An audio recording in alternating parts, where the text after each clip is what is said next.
ठीक है। तो अब अपन देखते हैं कि ब्लड सर्कुलेशन क्या होता है। ठीक है, तो ब्लड सर्कुलेशन जो होता है वो 2 टाइप का होता है। ठीक है, एक तो होता है पल्मोनरी सर्कुलेशन। फर्स्ट जो होता है वो होता है पल्मोनरी सर्कुलेशन, और सेकंड होता है सिस्टेमिक सर्कुलेशन। Systemic circulation. अब देखिए पल्मोनरी सर्कुलेशन क्या होता है और सिस्टेमिक सर्कुलेशन क्या होता है, तो इसको अपन एक डायग्राम से पढ़ेंगे। ठीक है, दोनों की दोनों सर्कुलेशन को अपने एक डायग्राम से पढ़ेंगे कि पल्मोनरी सर्कुलेशन क्या होता है और सिस्टेमिक सर्कुलेशन क्या होता है। ठीक है, तो देखिए ये हार्ट होता है,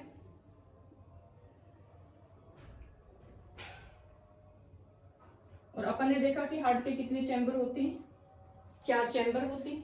ठीक है, ये राइट एट्रियम होता है, ये राइट वेंट्रिकल होता है, ये लेफ्ट एट्रियम होता है, ये लेफ्ट वेंट्रिकल होते हैं। यहाँ पे ट्राइकैस्पिड वॉल होता है, यहाँ पे बाइकैस्पिड वॉल होता है, यहाँ पे सेमिलुनार वाल होता है, और यहाँ पर भी सेमिलुनार वाल होता है। ये पल्मोनरी सेमिलुनार वाल होता है, ये एरोटिक सेमिलुनार वाल होता है। ठीक है, यहाँ तक अपन ने देखा। अब देखिए पल्मोनरी सर्कुलेशन में क्या होता है। पल्मोनरी सर्कुलेशन कहाँ से स्टार्ट होता है, तो अपन ने देखा था कि यहाँ पे अपन ने देखा कि 2 बॉडी की सबसे लार्जेस्ट वेन थी, एक तो सुपीरियर वेना केवा, इधर से थी इंफीरियर वेना केवा। ठीक है, ये बॉडी से डीऑक्सीजनेटेड ब्लड को लेकर के कहाँ आती है, राइट एट्रियम में आती है। अब जैसे ही ब्लड राइट एट्रियम में आ जाता है, आने के बाद में क्या हो जाता है, फुल हो जाते हैं दोनों के दोनों एट्रियम जो होते हैं। इधर से जो है 4 पल्मोनरी वेन होती है जो लंग्स से ऑक्सीजनेटेड ब्लड को लेके आती है, और वो किस में लाके डाल देती है, लेफ्ट एट्रियम में। ठीक है, तो इन दोनों की फिलिंग जो होती है वो एक साथ होती है, राइट एट्रियम की और लेफ्ट एट्रियम दोनों की दोनों जो चैम्बर होते हैं इनकी फिलिंग एक साथ होती है, तो दोनों के दोनों क्या हो जाती है, फुल हो जाते हैं। जैसे ये फुल हो जाते हैं तो अपने कंडक्टिव सिस्टम में पढ़ा था कि जो सुपीरियर वेना केवा होती है उसके जस्ट बिलो जो है यहाँ पे एक specific cardiac neuromuscular cell fibres पाए जाते हैं, उनका एक क्लस्टर पाया जाता है जो किसका फॉर्मेशन करता है, एसए नोड बनाता है। तो ये एसए नोड होता है। ठीक है, ये एसए नोड जो है इसके पास इंफॉर्मेशन जाती है कि चैम्बर भर चुके हैं, अब इनको खाली करवाना, नहीं तो दोनों के दोनों चैम्बर जो फट सकते हैं। तो ऐसी सिचुएशन में ये क्या करता है, एक्टिव हो जाता है। ठीक है, और ये सेंसरी न्यूरॉन्स को कहाँ लेके जाता है, दोनों की दोनों राइट एट्रियम और लेफ्ट एट्रियम के अंदर जो मायोकार्डियम मसल्स होती है, उस मायोकार्डियम मसल्स में ये क्या करता है, इंफॉर्मेशन भेजता है। ठीक है, अब जैसे ही मायोकार्डियम जो लेयर होती है उसके पास जैसे इंफॉर्मेशन जाती है तो वो क्या करती है, उसमें क्या होता है, कॉन्ट्रैक्शन होता है, कॉन्ट्रैक्शन भी पावर होती है, तो वो क्या करती है, कॉन्ट्रैक्शन करती है दोनों के दोनों एट्रियम में। अब जैसे ही वो कॉन्ट्रैक्शन करती है तो इससे क्या होता है, इधर के वाल्व जो होते हैं, ये तो इधर की जो ओपनिंग होती है सुपीरियर वेना के इंफीरियर वेना, ये तो हो जाती है क्लोज, और यहाँ पे राइट एट्रियम राइट वेंट्रिकल के बीच का ट्राइकैस्पिड वॉल और लेफ्ट एट्रियम लेफ्ट वेंट्रिकल के बीच का जो बाइकैस्पिड वॉल होता है ये क्या हो जाता है, क्लोज हो जाता है। ठीक है, तो ये क्लोज होता है। उसके बाद में इसकी अच्छे से फिलिंग हो जाती है, फुल हो जाता है। जैसे ये फुल होता है उसके बाद में जब कॉन्ट्रैक्शन होता है तो कॉन्ट्रैक्शन के बाद में ये क्या होता है, ये ट्राइकैस्पिड वॉल जो होते हैं एकदम से ट्राइकैस्पिड और बाइकैस्पिड वॉल क्या हो जाते हैं, ओपन हो जाती है। और जैसे ये ओपन होते हैं, ओपन होने के बाद क्या होता है, इसके अंदर टोटल जो ब्लड होता है 100 ml होता है, तो टोटल 100 ml ब्लड का 70 ml ब्लड जो होता है वो डायरेक्ट प्रेशर की वजह से, कॉन्ट्रैक्शन का जो प्रेशर, उस प्रेशर के थ्रू किस में आ जाता है, वो राइट एट्रियम से किस में आ जाता है, राइट वेंट्रिकल में, लेफ्ट एट्रियम से किस में आ जाता है, लेफ्ट वेंट्रिकल में। ठीक है, अब बचा हुआ जो रिमेनिंग 30 ml ब्लड है वो इसमें जो है कितना बच गया है, 70 ml तो आ गया, अब रिमेनिंग कितना बच गया, 30 ml ब्लड बच गया। ठीक है, उसके बाद क्या होता है, ये एसएन नोड जो होता है वो इन्फॉर्मेशन अब किसके पास भेजता है, तो यहाँ पे अपन देखते हैं कि एक और स्पेसिफिक न्यूरोमस्कुलर सेल फाइबर्स पाए जाते हैं जिसको क्या बोला जाता है, एवी नोड बोला जाता है या सेकंड पेसमेकर बोला जाता है। ठीक है, ये कहाँ पे पाया जाता है, जो ट्राइकैस्पिड वॉल होता है या दोनों के दोनों एट्रियम जो होते हैं उनके बीच में जो एट्रियल सेप्टम होता है, उस एट्रियल सेप्टम का जो लोअर पोर्शन होता है वहां पे ये एवी नोड पाया जाता है। ठीक है, और ये एवी नोड के पास ये इन्फॉर्मेशन देती है। जैसे ये इन्फॉर्मेशन इसके पास पहुंचती है तो ये क्या करता है, उस इन्फॉर्मेशन को कहाँ पे देता है, बंडल ऑफ हिज को देता है। बंडल ऑफ हिज जो होती है उस इन्फॉर्मेशन को जो है राइट बंडल ऑफ हिज और लेफ्ट बंडल ऑफ हिज को देती है। वहां से ये इन्फॉर्मेशन किसके पास जाती है, पुरकंजो फाइबर्स के पास जाती है, दोनों साइडों में, लेफ्ट पुरकंजो फाइबर और राइट पुरकंजियो फाइबर। ठीक है, दोनों के दोनों पुरकंजियो फाइबर से जब इंफॉर्मेशन जाती है तब तक इसके अंदर जो 30 ml ब्लड होता है, रिमेनिंग जो 30 ml ब्लड होता है वो भी कहाँ तक पहुंच जाता है, इस राइट वेंट्रिकल और लेफ्ट वेंट्रिकल में पहुंच जाता है। 70 ml पहले पहुंच गया था डायरेक्ट, और 30 ml ब्लड जो होता है जब इसमें डायस्टोल होता है, ठीक है, इसमें जब सिस्टोल होता है तब तो 70 ml ब्लड पहुंच जाता है, जैसे इसमें डायस्टोल होता है तब तक वो रिमेनिंग ब्लड भी इसमें पहुंच जाता है। ठीक है, अब इसके अंदर जो ब्लड होता है वो कितना हो गया, 100 ml ब्लड हो गया। अब ये पूरी तरीके से क्या हो गया, फुल हो गया। उस सिचुएशन में क्या होता है कि ये पुरकंजियो फाइबर जो होते हैं इस इंफॉर्मेशन देते हैं दोनों के दोनों वेंट्रिकल्स की मायोकार्डियम मसल्स को, और उनको इंफॉर्मेशन दी जाती है कि दोनों के दोनों वेंट्रिकल्स जो होते हैं वो फुल हो गए हैं, अब ब्लड को जो है बाहर की तरफ पुश करो। ठीक है, तो वो क्या करती है, मायोकार्डियम मसल्स में क्या होगा, फिर से कॉन्ट्रैक्शन होगा। जैसे मायोकार्डियम मसल्स में कॉन्ट्रैक्शन स्टार्ट होगा, ये ट्राइकैस्पिड वॉल और यहाँ पे ये बाइकैस्पिड वॉल जो होते हैं दोनों के दोनों वॉल क्या हो जाते हैं, क्लोज हो जाते हैं। अब दोनों के दोनों वॉल क्लोज हो गए।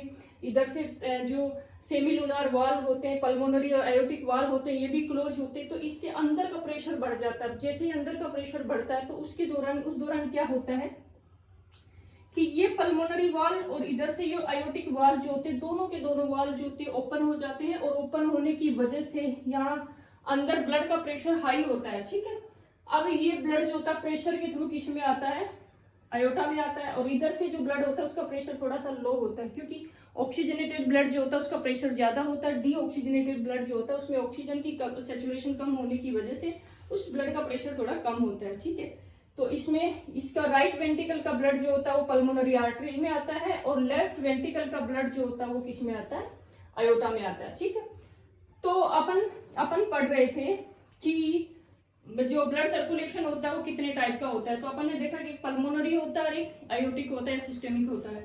जो पल्मोनरी सर्कुलेशन होता है वो कहाँ से स्टार्ट होता है, तो वो स्टार्ट होता है इस राइट वेंट्रिकल से स्टार्ट होता है, और यहाँ पे अपन ने देखा कि ये पल्मोनरी आर्टरी है, ये आगे जाके 2 ब्रांच में डिवाइड हो जाती है। एक तो होती है पल्मोनरी राइट पल्मोनरी आर्टरी होती है और एक लेफ्ट पल्मोनरी आर्टरी होती है। ठीक है, यहाँ पे ये किस में जाती है, लंग्स में जाके ओपन होती है। ठीक है, तो ये जो पल्मोनरी सर्कुलेशन होता है वो राइट वेंट्रिकल से स्टार्ट होता है, और इस पल्मोनरी आर्टरी के थ्रू जो है किस में जाता है, लंग्स में जाता है। ठीक है, और लंग्स में जाने के बाद यहाँ से ये जो ब्लड होता है इसका क्या होता है, प्यूरिफिकेशन होता है, और ये ब्लड जो होता है यहाँ पे गैसों का एक्सचेंज होता है, और इससे 2 पल्मोनरी वेन निकलती है, दोनों की दोनों, 2 राइट से निकलती है, 2 लेफ्ट से निकलती है। टोटल कितनी होती है, 4 होती है। चारों की चारों पल्मोनरी वेन जो होती है वो दोनों के दोनों लंग से कहाँ आती है, लेफ्ट एट्रियम में आती है। लेफ्ट एट्रियम से फिर वो ब्लड लेफ्ट एट्रियम में आती है। तो ये जो सर्कुलेशन हो गया, इस सर्कुलेशन को क्या कहा जाता है, पल्मोनरी सर्कुलेशन। Pulmonary circulation. ठीक है, पल्मोनरी सर्कुलेशन का मतलब ये राइट वेंट्रिकल से जाता है, और जो पल्मोनरी का मतलब होता है जो लंग्स होते हैं वहां तक का जो सर्कुलेशन होता है। ठीक है, और यहाँ लंग्स से फिर वो 4 पल्मोनरी वेन निकलती है, तो यहाँ तक का जो सर्कुलेशन होता है इसको पल्मोनरी सर्कुलेशन कहते हैं। दूसरा होता है सिस्टेमेटिक सर्कुलेशन। अब सिस्टेमेटिक सर्कुलेशन जो होता है वो कहाँ से स्टार्ट होता है, सिस्टेमेटिक सर्कुलेशन। अब सिस्टेमेटिक सर्कुलेशन जो है वो स्टार्ट होता है कि ब्लड जो है वो लेफ्ट वेंट्रिकल से आयोटा में जाता है, और अपन ने देखा कि आयोटा जो होते हैं उसके कई पार्ट होते हैं। नीचे से ऊपर की तरफ जाता है उसको बोलते हैं असेंडिंग आयोटा, ये आर्च जैसी स्ट्रक्चर का फॉर्मेशन करता है, आर्च ऑफ आयोटा। नीचे की तरफ जाता है डिसेंडिंग आयोटा, डिसेंडिंग आयोटा से थोरोसिस पोर्शन में जाता है थोरेसिस आयोटा, एब्डोमिनल रीजन में जाता है तो एब्डोमिनल आयोटा। उसके बाद कॉमन इलियक आर्टरी जो है उसमें उस कॉमन इलियक आयोटा में जाता है। कॉमन इलियक आयोटा जो होता है वो भी आगे जाके 2 ब्रांच में डिवाइड हो जाता है। एक तो होती है राइट एक्सटर्नल इलियक आर्टरी। ठीक है, ये होती है, और एक होती है राइट इंटरनल इलियक आर्टरी। ठीक है, इसी तरीके से एक होती है ये राइट एक्सटर्नल इलियक आर्टरी होगी, और राइट इंटरनल इलियक आर्टरी होगी। एक होगी लेफ्ट एक्सटर्नल इलियक आर्टरी, और इधर होती है ये लेफ्ट एक्सटर्नल इलियक आर्टरी। ठीक है, उसके बाद में अपन देखते हैं कि जो राइट एक्सटर्नल इलियक आर्टरी होती है ये ब्लड सप्लाई किसको करती है, राइट लेग को, और राइट इंटरनल इलियक आर्टरी जो होती है वो किसको ब्लड सप्लाई करती है, तो राइट जो पेल्विस रीजन होता है और जो इंटरनल पेल्विक ऑर्गन होते हैं उसको ब्लड सप्लाई करती है। इसी तरीके से जो लेफ्ट एक्सटर्नल इलियक आर्टरी होती है वो किसको ब्लड सप्लाई करती है, तो लेफ्ट एक्सटर्नल इलियक आर्टरी होती है वो लेफ्ट लेग को ब्लड सप्लाई करती है, और लेफ्ट इंटरनल इलियक आर्टरी जो होती है वो लेफ्ट साइड के जो पेल्विस ऑर्गन होते हैं, ठीक है, उन पेल्विस ऑर्गन को ब्लड सप्लाई करती है। तो इस तरीके से पूरी की पूरी बॉडी में ब्लड सप्लाई होता है। तो इसको बोलते हैं सिस्टेमेटिक सर्कुलेशन, जो कहाँ से स्टार्ट होता है, इस आयोटा से स्टार्ट होता है, लेफ्ट वेंट्रिकल से स्टार्ट होता है, आयोटा से जाता है, आयोटा से पूरी की पूरी बॉडी की हर एक सेल टिश्यू तक ब्लड सप्लाई होती है। तो इस सर्कुलेशन को बोलते हैं सिस्टेमेटिक सर्कुलेशन। और जो राइट वेंट्रिकल से पल्मोनरी जो लंग्स होते हैं वहां तक ये सर्कुलेशन होता है, इसको बोलते हैं पल्मोनरी सर्कुलेशन। तो ये होता है ब्लड सर्कुलेशन। ठीक है, तो आई होप आप लोगों को ये समझ में आया होगा। ये अपन ने पढ़ा कार्डियोवास्कुलर सिस्टम की एनाटॉमी एंड फिजियोलॉजी के बारे में पढ़ा। Okay, thank you.